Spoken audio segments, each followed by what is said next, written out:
In a dusty corner of the ancient Mediterranean, a merchant reaches into a leather pouch and pulls out a jagged, dull piece of electrum that will soon change the course of human history forever. Before this moment, wealth was a chaotic collection of cattle, grain, and salt, things that rotted, died, or blew away in the wind. But as the sun sets over the kingdom of Lydia in the 7th century BC, a king decides to press a heavy iron seal onto a small lump of metal, transforming a raw resource into a tool of absolute power. This was not just the birth of a coin. It was the moment humanity stopped trading things and started trading trust. For thousands of years before the first forge was lit, the world operated on a system of social debt. In small villages, if you gave your neighbor a basket of apples, they owed you their help during the next harvest. It was a cycle of favors that kept communities tight, but as tribes grew into cities, the math of survival became too complex for memory alone. You could not trade a cow for a handful of needles if the blacksmith didn't need a cow. And you certainly couldn't carry a dozen heavy clay jars of oil across a desert just to see if someone might want them. The world was reaching a breaking point where the physical limitations of barter were choking the growth of civilization itself. Deep within the temple complexes of Mesopotamia, the first solution appeared not as gold, but as marks on wet clay. These early accountants realized that they didn't need to move the grain to prove it existed. They only needed a record of the debt. But clay was fragile, and a record was only as good as the man who wrote it. Merchants needed something that carried its own value, something that didn't rely on the honesty of a scribe or the health of a herd. They turned their eyes toward the earth, looking for materials that were rare, beautiful, and practically indestructible. While silver and copper had been used as weights for centuries, they were clumsy and easily faked. A merchant in a busy marketplace had to carry scales and touchstones. It's constantly suspicious that the silver bar he was receiving was actually lead-coated in a thin shimmer of precious metal. This constant friction of trade meant that every transaction was a battle of wits and a test of physics. The transition from raw metal to official currency happened when the state stepped in to solve the problem of honesty. By striking a uniform image into a standardized weight of metal, the kings of the ancient world were effectively signing a contract with every person who held that coin. The Lydian Lion, a crude but revolutionary piece of electrum, removed the need for the scale. Now, a merchant didn't need to be a scientist to know he was being paid fairly. He only needed to recognize the seal of the king.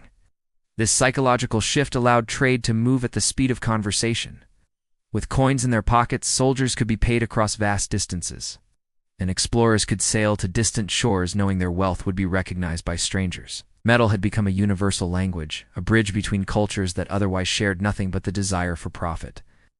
But this new efficiency came with a hidden price that would haunt empires for millennia. As soon as money became a physical object, it became something that could be hoarded, stolen, and most dangerously, manipulated.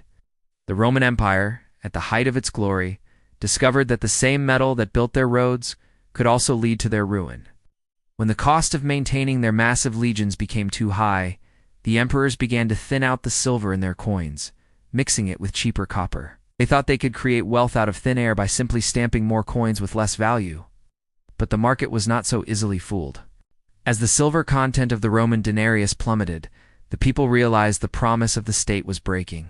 Prices skyrocketed, and the once mighty Roman economy began to fracture under the weight of its own debased currency.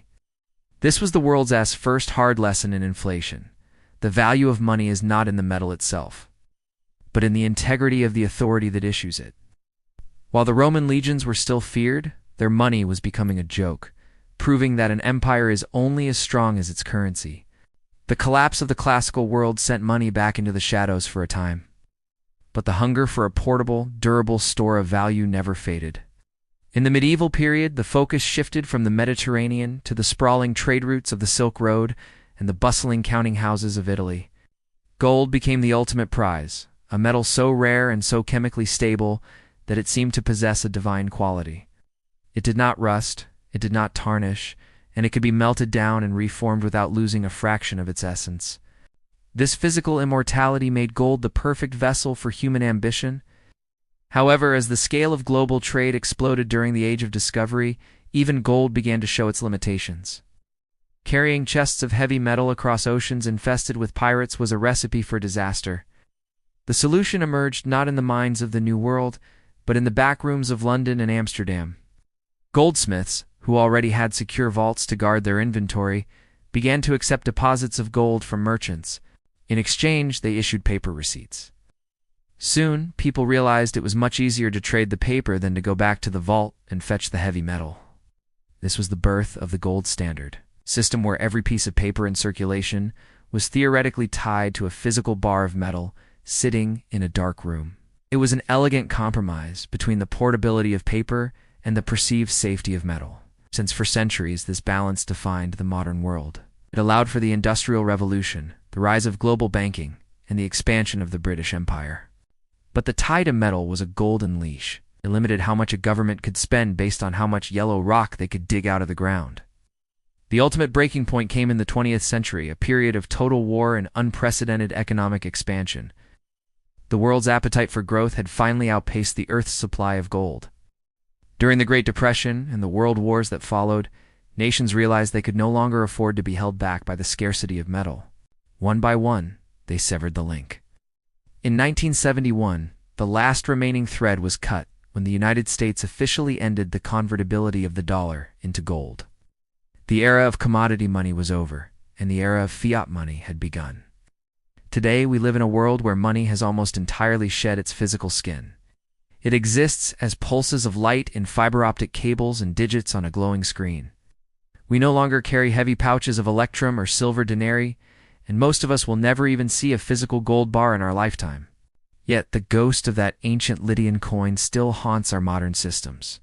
When we check our bank balance or tap a card at a terminal, we are participating in the same act of faith that began in that ancient marketplace thousands of years ago.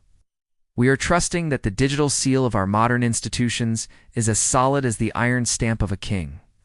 The story of how metal became money is not a story about geology or chemistry. It is a story about the evolution of human trust.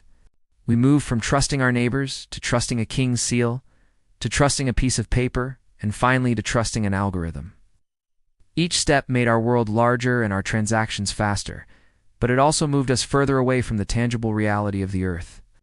We have mastered the art of creating value out of nothing but belief, yet we still look back at gold with a sense of mystery and longing, as if we know deep down that our modern wealth is built on a foundation of ideas rather than substance.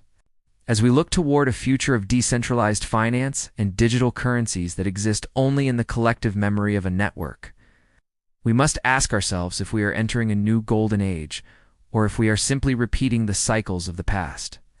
The metals may have vanished from our pockets, but the fundamental human need for a reliable way to measure our labor and our dreams remains unchanged. We are still the same merchants standing in the dust of Lydia, looking for something permanent in a world that is always changing. The true origin of money was never the metal itself. It was the realization that humanity needed a way to cooperate across time and space. The gold was just the first tool we used to build that bridge.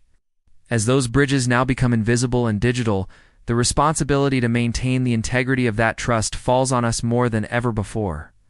Money is the most successful story we have ever told ourselves, and we are currently writing its most complex chapter.